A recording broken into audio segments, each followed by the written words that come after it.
Good evening, everyone. It's a pleasure to bring you another episode of Learning with my rabbis, different teachers who have really impacted my own thinking and learning that I've had the pleasure of having in my life.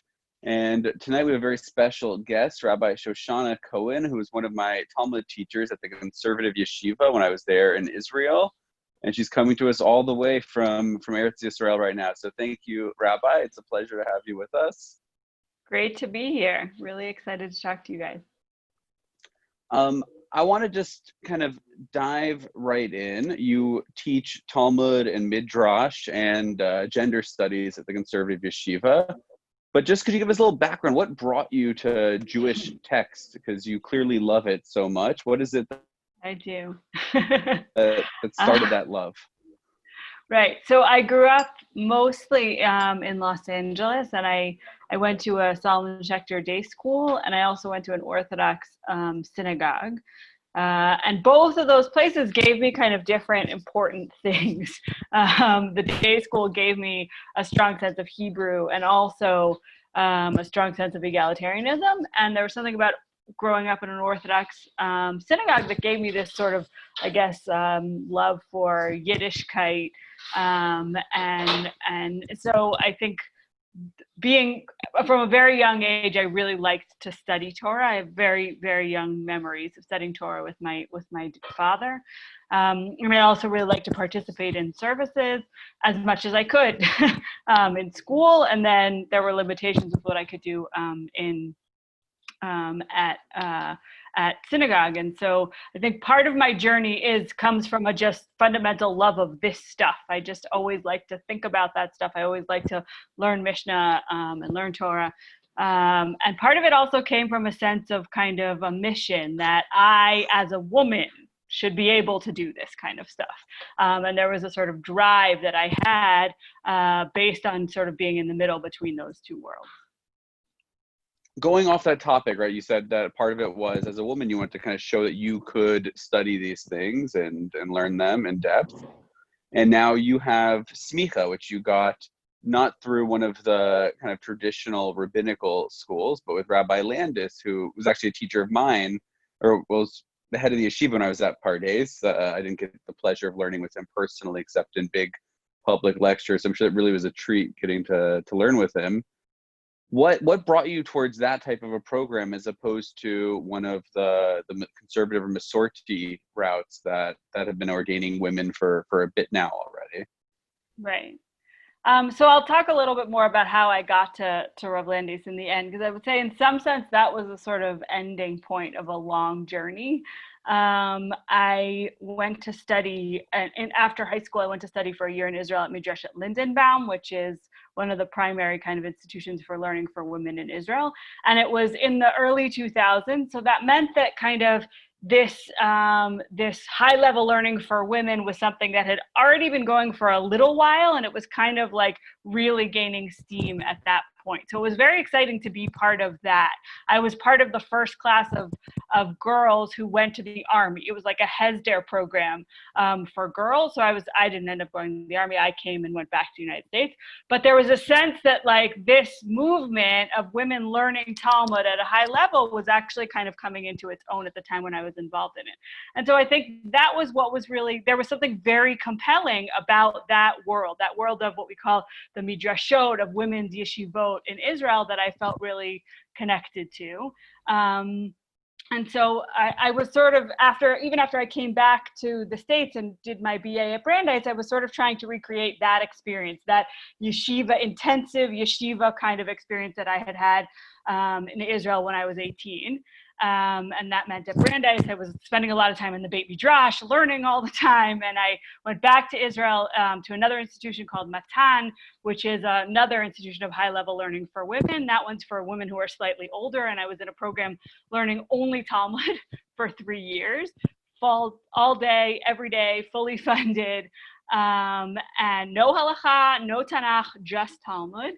And I really loved that world, the intensity of the learning and the skills building and all of that kind of stuff.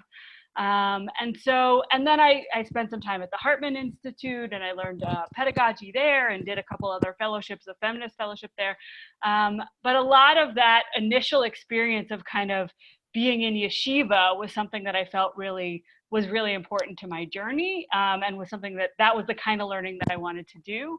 And so when and then I sort of started teaching, and I taught it at Hadar and the Conservative Yeshiva and a bunch of other places like that without having semikha. The idea kind of being I had done all of that learning and a master's, and like, what do you really need semikha for, at that point? And I think there was also part of me that felt like I didn't want semikha from a feminist perspective, actually, perhaps ironically.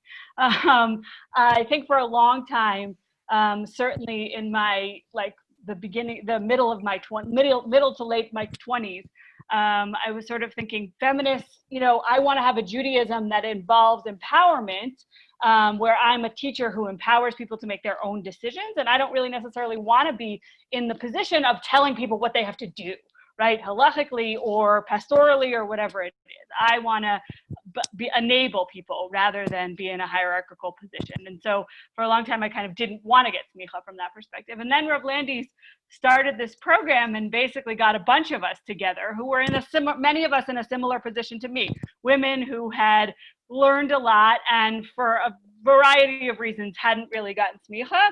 And he said, okay, I want to do this, and I want to acknowledge all the learning that you've done until now, and then sort of help you think about what it would mean to be a rabbi. And I remember one of the things that he said was, it's not, you're not going to be we're going to use the term rabbi. I think part of what was difficult for me about some of the other Orthodox institutions that started to ordain women or have those kinds of programs for women was that they weren't going to call them rabbis. So Rav Landes said from the beginning, we're doing it all the way, we're rabbis. So that felt, that was compelling to me, and that was what I was looking for. And at that point in my career, I would say it would have been odd to sort of, in some ways, take a step back to the beginning of what a kind of classical seminary in the conservative reform movement, the way that would be structured. It would have been it would have felt odd for me to start that at that point in my life. And again, what I really wanted to do was learn learn Talmud, and now also start to learn halacha a little bit more in depth. And he was giving us an opportunity to do that without some of the other things that I was less interested in. So that's kind of how I got there. And it was also an amazing cohort of women, not only women, he ordained women and men, but it was a great cohort, and it became a way of really kind of conceptualizing what leadership needs to look like, what halacha needs to look like. It kind of became a sounding board for a lot of envisioning of what Jewish, learning and leadership should look like. So that was why I chose to be part of that group. So when I studied in your class about 5 years ago, you didn't yet have semikha, and it was already clear how much Talmud you knew compared to this group of rabbinical students that were coming to you from LA to learn. Do you feel like now that you do have the title rabbi, that doors have been opened for you that weren't previously, and vice versa? Are there people that were kind of okay with you as just a teacher, but now that you have this title, that are less okay with the idea of you as a woman, right? It was okay for you to teach Talmud, but less okay for you to be a rabbi now in the world. Yeah, it is a little bit complicated. I think there have been, and I don't want to get into institutional details, but I have come across certain projects that I haven't really been able to participate in because now I have the title, or because I'm associated with a conservative movement or things like that. That has come up. And at the same time, I think that it has been an opportunity to embrace a voice that I might have had before, but now it has a position, and now I can kind of lean into it and be a little bit more public about it. So I would say that I do, especially in Israel, I kind of encounter both of those things, or I would say really three things. Sometimes people are on the more orthodox end and then kind of don't feel comfortable with what I am, but I'm okay with kind of moving on from them. And then there are some people who are really appreciative of having someone like me who they can call rabbi. And there are some people in Israel who are also a little bit indifferent to rabbis. I think that's another portion of the Israeli population that's sort of like, we have a lot of learned people. What does it really mean to be a rabbi? That's another thing that I sometimes encounter in terms of the title. Right. Diving in a little bit, is there kind of wisdom from the Talmud that you think can kind of help guide us in all the things going on in the world today, between political divisiveness, COVID, any Talmudic wisdom for us? Yeah, I mean, I think I'll start by saying when the wave of COVID first started, the pasuk that kept coming through my head was really Vayidom Aharon, like Aaron was silent. I was confronted with a lot of sense of this is something completely new that's going to change everything, and I actually don't have much to say about it, or I don't know yet what to say about it. And I think over this period, though, something interesting has happened in that I think a lot of kind of texts that didn't have as much significance before have now taken on a lot of significance, right? So in some sense, I started with silence as if our texts have nothing to say about this, or as if I have nothing. And over the course of this time period, I actually felt like the experience of being in this situation gave voice in some sense to a lot of texts which I hadn't really known how to deal with before. So for example, and I think a lot of people have been talking about this, but the whole system of Tuma and Tahara and how we protect ourselves from contagion and all of those kinds of things keep taking on new significance over and over and over again. We're actually in the middle of a little outbreak in our neighborhood in Jerusalem right now.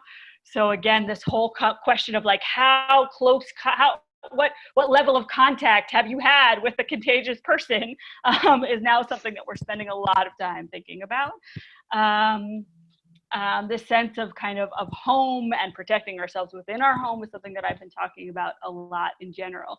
But I also think mostly when I think about what wisdom the Talmud has to provide for us in this situation and in other difficult situations is really the nuance. And I think sometimes we talk about this nuance as, well, it's great to study Talmud because there are multiple voices, right? There's Hillel and there's Shammai, and we can hold all those voices together. And in my teaching and the way that I conceptualize Talmud, I think it's always important to take it one step further than that. I think when you study Talmud in depth, what you realize is, yes, there are multiple voices, but there are also a lot of power dynamics going on, right? And a lot of Talmudic sugiot sort of start out as equal, but in the end, one strong voice will win out. And we have the opportunity to kind of like weigh the different options and see which one we think should win, and then also see which one actually ends up winning in the end. And I think that exercise of being able to see what competing opinions are and what competing values are and be in the same space and at the same time either make a moral choice in one direction, right, or understand that one opinion for whatever reason is more powerful and it gets more playing time. I think that's critical for being able to make the kinds of moral decisions that we need to make now in the face of not so much COVID, but in the face of all of the other things that are going on now in the world. How do we have discourse that starts out as civil, but also acknowledges that discourse can't always be civil, right? And that sometimes people are gonna fight because there's a lot at stake, and people are going to be vocal about conflicting opinions because there are serious multiple moral choices that have to be fleshed out and that have to be made. And I experience that a lot in most Talmudic sugiot, and so I think it's good practice for being able to think about those things in real life. So one of the things I think going off of that, you're talking about some voices kind of speak louder and are more represented. As a male rabbi, I definitely recognize that my voice is more represented in certain parts of the Jewish world. And even in the conservative world, where egalitarianism has been around for a few decades, there are still synagogues that are newly egalitarian or even some that are not egalitarian. What can male rabbis like myself, what can we be doing to help promote other voices? Yeah. So first of all, I want to say I'm happy that there are rabbis like you and other people. I actually had a conversation about this with another student of mine who runs a mechina, that's a school for 18-year-old Israelis in the Golan.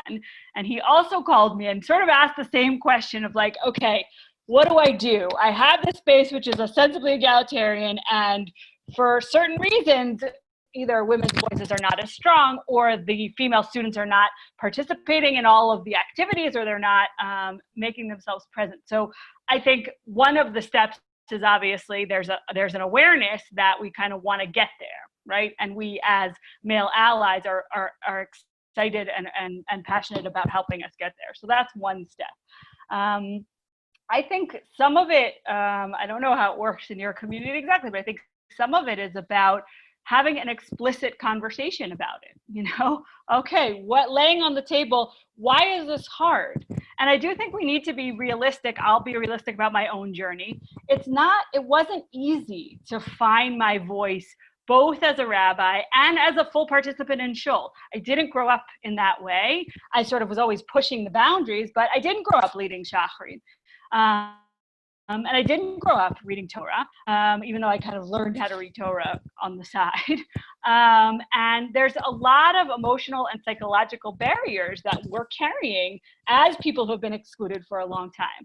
So I think part of what has worked, I would say, my community in Jerusalem also is dealing with some of these issues. Also, we've sort of gone egalitarian, and there are some women who participate, but we're still kind of trying to empower more women to participate. And I think that one of the really important conversations that we've had are, why is it hard? What am I afraid of? Why do I want this? Why do I not want this? What am I holding on to in terms of my image of what it means to be a woman, right? Is there something that I'm giving up if I enter into that space? Am I afraid that I am going to make mistakes, right? Does it look like, if I have this idealized picture of what a chazan looks like and I don't look like that, then what does that mean? And what mistakes am I afraid of making? So I think that's been, that making it explicit and having that conversation has been helpful. I also think that for myself, one of the things that drives me past that kind of anxiety that has come up is thinking about my daughter. And my daughter is 10 years old, and she grew up in this community which was semi-egalitarian, and now would categorize it as more egalitarian. And when we were having the conversations as a community, should we or should we not be egalitarian, the thing that I kept coming back to was, I don't want her to have any of that discomfort. I don't want her to have that conversation of, I'm scared, I'm not sure, but I'm going to push myself. I want her to grow up in a way in which it's completely natural for her.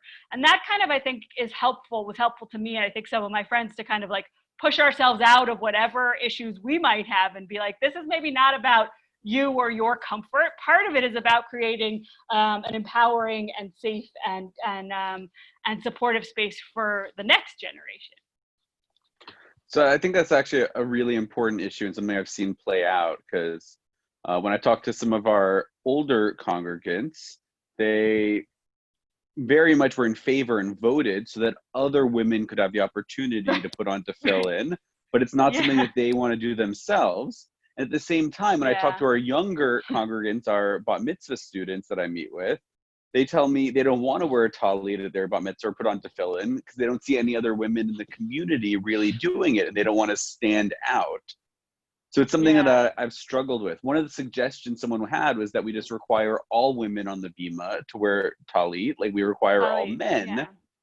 But even there, it felt strange for me to, unegalitarian in a sense, to put a requirement on women as a male. So I don't know if you have any thoughts on that. What kind of steps besides talking we could maybe take or discuss? I do think you could. I don't think that that's a bad idea. I do think the idea of a talit on the Bema is not a bad idea. At least, and I think in any of these managerial things, which I'm sure you know, I think it's always a good idea. Is there anyone who's on board, right? Are there a couple people who are on board that you can kind of like get to be visible about putting on that talit and then kind of inspiring other people? I think, do people know how to do it? I know with tefillin, I'm not sure how this is in your congregation, but I know with tefillin, there's a lot of fear around the fact that I don't really know exactly how to do it. Or it feels like a really weird thing to do. So one thing that we once did in a project that I was part of, we had a whole, it was a whole seminar day, and it was actually like fun. There were a lot of fun things on ritual. So we tied our own tzitzit, and there was a tefillin putting on workshop, and it was a lot of it was also and tying tzitzit and different kinds of things where we were making our own whatever it was, and that was empowering, I think, to a lot of women, because like, okay, well, I tied the tzitzit, and I picked a scarf. I think sometimes even a small suggestion. I think that there's sometimes a lot of if you've grown up in a traditional way, it's hard to put on what looks like a traditional male talit. That can be something that feels uncomfortable.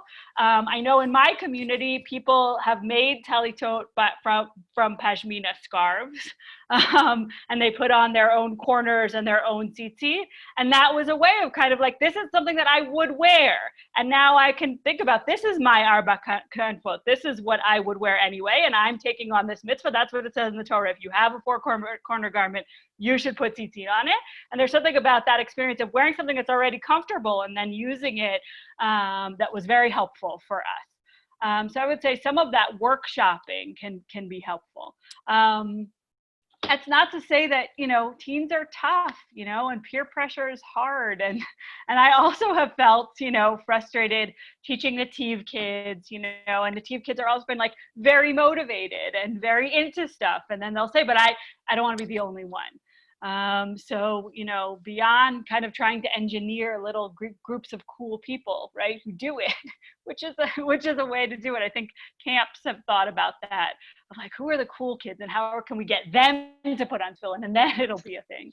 No, but those dynamics, I think, I think it's okay to acknowledge those kinds of dynamics. Who are the change makers? Who are the people that people look up to, and how can we kind of, inspire them to be able to inspire other people?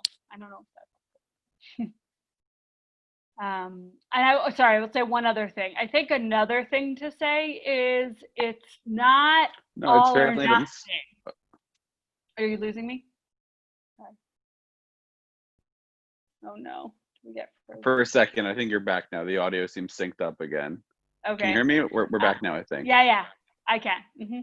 I think another thing that's good to just acknowledge is that it's not an all or nothing situation, right? I think that could be daunting sometimes too. It's like, okay, now I'm going to put on tefillin every day, and I'm going to put on a talit, and I'm taking it all on, right? And I think acknowledging that this can be a dynamic situation where I'm trying, excuse me,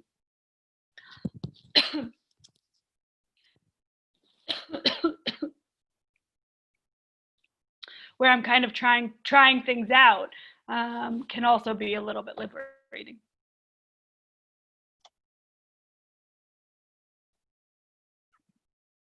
Great. Oh, I think I froze again. No? I think we're back. No? Can you hear me? Yeah. Mm-hmm. Okay. That's great. It's one of the tough things. We have a few people that have taken on these mitzvot, but getting it beyond that initial crowd has been tough, but it's definitely some things to think about. Yeah. Like, I imagine the black and white talitot in the front that we hand out are, I'm sure, very male looking, not just in what they represent as a talit, but just simply in their color scheme and design to any women that might be interested in taking on that mitzvah. So these are great thoughts for as we eventually get to reopen the building. Right.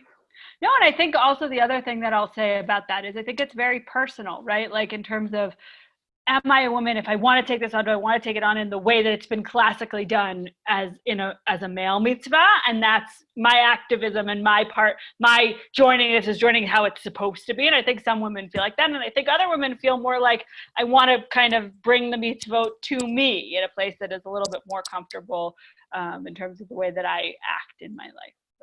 So that's a personal choice.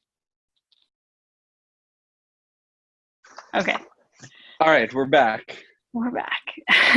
So you're asking about the Conservative Yeshiva at this time. And so so the Conservative Yeshiva in, I guess, March, right, between Purim and Pesach, it was a little bit unclear. We have students who, most of them have come from abroad, and so the question of would people stay in Israel or not stay in Israel was a question, and ultimately, I guess, probably 2/3 of the students left and went back to the U.S. That was for the students who were from the U.S. We also have a lot of European students. We have students from Spain and from Moscow, and they obviously were not going back to their home countries at that point. And in the end, also, a lot of the Americans decided to stay. So what that meant was that not only did we move everything to Zoom, we also moved everything to nighttime so that we could accommodate all of the many different time zones. But we had a full schedule for the end of through the end of the semester. And I think that for a lot of people, it was really important because it was such a tumultuous time, and people were flying all over the world and, not feeling safe and not feeling settled. And so having the opportunity to log on and be with the same group of people and take these classes and think about things that were not COVID related, right?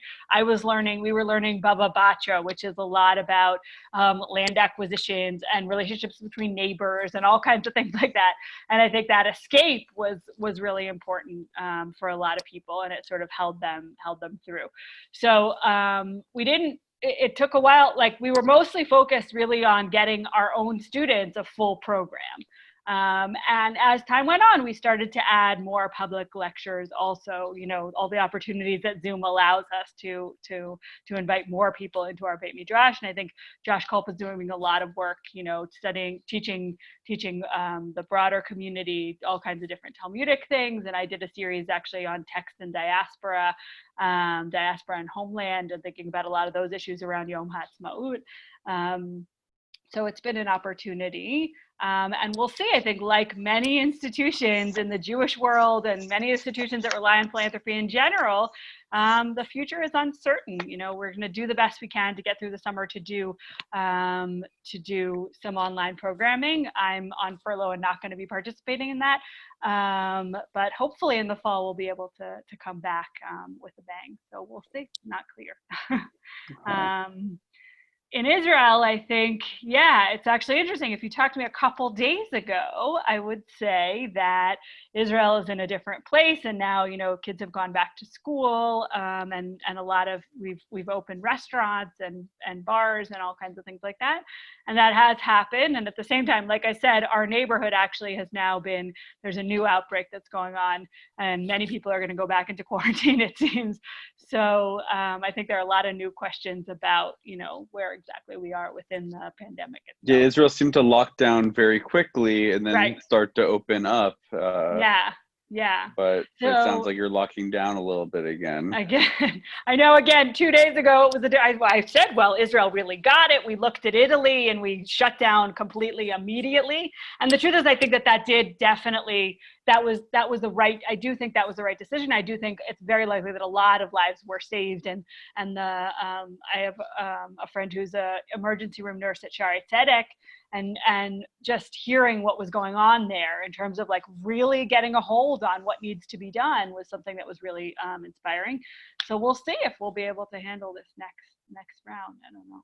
It's hard to know. Yeah. But the gaps, sometimes we feel like we're in the same place, and it's so dynamic. What about synagogues? Have synagogues started to open up? Yeah, so synagogues have. Our synagogue started about 3 weeks ago, and the first week you could have a couple different minyanim of 20 people each outside. We have a large space outside, which was actually kind of fun and exciting, after having not been together for so long. And there was also something very kind of informal.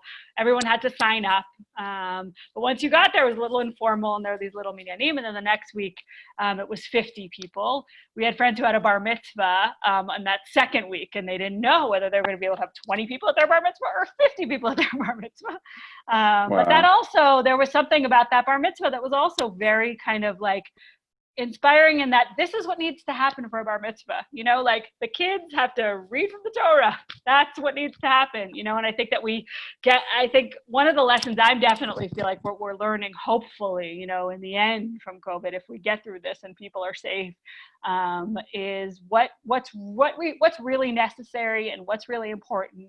My daughter just had to write something about reflections from COVID, and she said, I learned to need less and I learned to wait. And I hope that those are lessons that we'll also be able to come away with. So we did, and by Shavuot we already were allowed to have 100 people. We still davened outside, wow. And there was distancing and masks and alcohol gel with holding the Torah and gloves and all of that. I love the lesson that your daughter had. I think that's a great lesson for us all.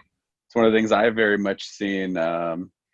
The commercialism of bar and bar mitzvahs. I don't know if it's gone to Israel the same way it's spread in North America with the parties and the prizes and the dancers and the photo booths and everything else. Yeah. And in a way, it's been nice as a rabbi to see bar and bat mitzvah becoming just that, a child reading from the Torah, celebrating, taking on the mitzvot, and not being able to have those things, yet still learn that you can celebrate without that kind of extravagance. It's been a nice sight, and to see how excited these kids are for the Torah part of it. Right. Yeah. No, it focuses. I remember when I was growing up in LA, I told you about the communal dynamics, and I came home from my school and everyone had, you know, carousel themed bat mitzvahs and, you know, ice skating bat mitzvahs and all those things. So I came to my dad, I was like, but what's my theme? He's like, your theme is Torah. So, so I don't know if that I was really sold on that so much when I was 12, although I don't know, I got kind of into it. But yeah, that focus on what's important. And that's not to say that there isn't obviously a lot of disappointment, and it's really sad for kids not to have their friends around. And those are all challenges that we're dealing with, but there's also something about having to get through challenges, right? And acknowledging that the world doesn't just line up with whatever it is that I need to happen or want to happen. I'm hoping that that'll be an experience for kids and also for adults. That's an experience that is important for them to have, and being able to deal with hardship. Yeah, absolutely. My fiance and I are doing that right now at the wedding we've been planning for October. And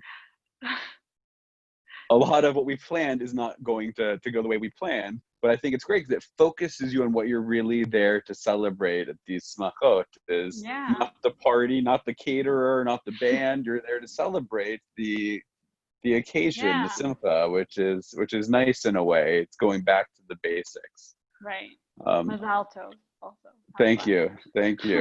Whatever. I remember one of the things I loved when I was in your Talmud class, my chavruta, Rabbi Shulklapper, and it was that we could just dive deep into the text, that we could just study it wherever it kind of took us. We could go look that way. If something interested us, we weren't studying for an exam, for a test. We were just learning for the sake of learning. And we still talk about how it was one of the best years of rabbinical school was that time, getting to really live in the text.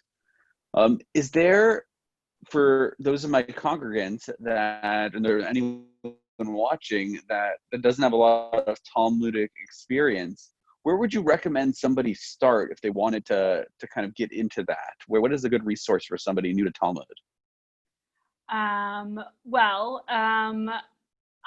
think in terms of Talmud, if you're asking me what like Masechet or what piece of Talmud is a good entry point, I could talk about that. I could also talk about kind of aids that can help you get into it. But one of the pieces of Talmud that I find really, really accessible and interesting is the fourth parak of Masechet Gitin, which talks about tikkun olam, which, you know, us in the liberal Jewish world use a lot, right? We think about tikkun olam a lot. And this is a whole chapter that actually explores that idea of what it means to fix the world. And there are some very surprising conclusions that the Talmud comes to in terms of what's wrong with the world and how the world got into a problematic place and how we fix it. So that's actually a piece of Talmud which I would say it would be great to be able to engage with. I think it's hard to learn Talmud without guidance. That's why I teach at a yeshiva. I really believe that having a teacher is pretty important, and it's almost impossible, I think, to have a book or to open up a translated Talmud and kind of go through it. I think it's really difficult to do that. And that's why I think I'm actually really happy about the fact that right now online, there are so many resources for being able to meet up with teachers every so often and kind of check and see where you are and get those skills. So we're doing that. I said Josh is doing that a little bit at the yeshiva, and hopefully I'm going to be doing a little bit more of that. And I know there are other institutions who are doing that. So I would say really find a teacher. And hopefully COVID will give us more opportunities to have teachers accessible.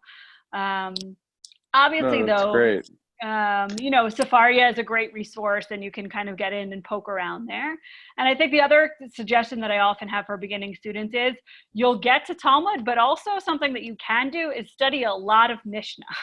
I think that kind of gaining, a knowledge of just kind of what's out there in terms of the rabbinic universe and what they're thinking about. Mishnah can be even more accessible as an individual than Talmud can. And so sometimes, or setting up a group, I know groups of people who meet on Shabbat afternoons and, study a chapter of Mishnah together. And that can be a way of kind of like easing yourself into it and thinking about concepts and what the rabbis are doing. And then that can be a stepping stone to moving towards learning Talmud.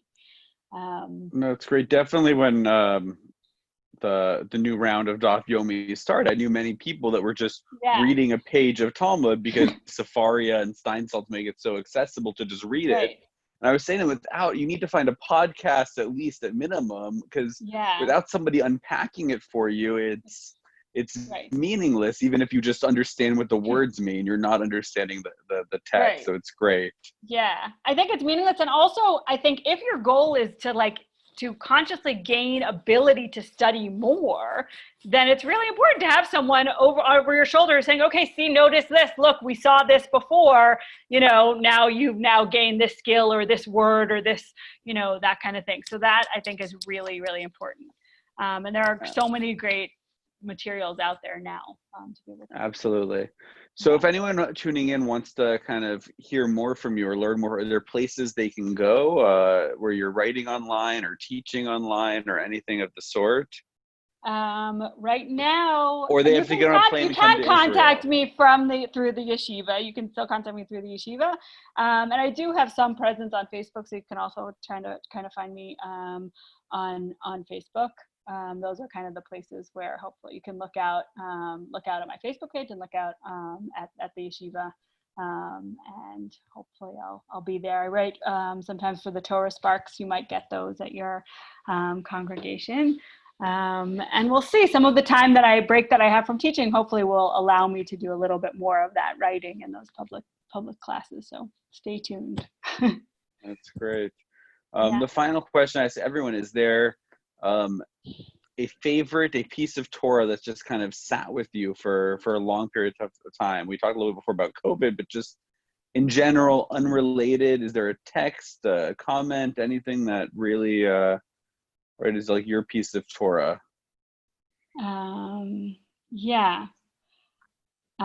Okay, so I'll think about it for a second, translating a little bit of it in my head. There's a beautiful piece in what is called Sifrei Dvarim, which is the Midrash Halacha on the book of Dvarim. That means it's a Midrash that's from the Tannaitic period. Are we stuck over here? And it does Midrash on the book of Dvarim, Deuteronomy. And there's a beautiful piece on Parshat Ha'azinu. And the verse in Ha'azinu is Ya'arof kematar likchi, tizal ketal imrati. And may the words kind of come down strongly, like almost violently, as rain does. And my words will also come down softly as dew. And the rabbis, it's Moses speaking. So Moses is talking about the song that he's about to say to the people of Israel, which is an attempt to kind of, in some ways, like encapsulate the entire Torah in a song. So Moses is introducing that song. And the rabbis interpret that. It starts with likhi, yarov kematar likhi, which that word lekach is something that I have received or is going to be received. And the rabbis say en likhi et Torah, because it says what is lekach? Lekach is Torah, because it says lekach.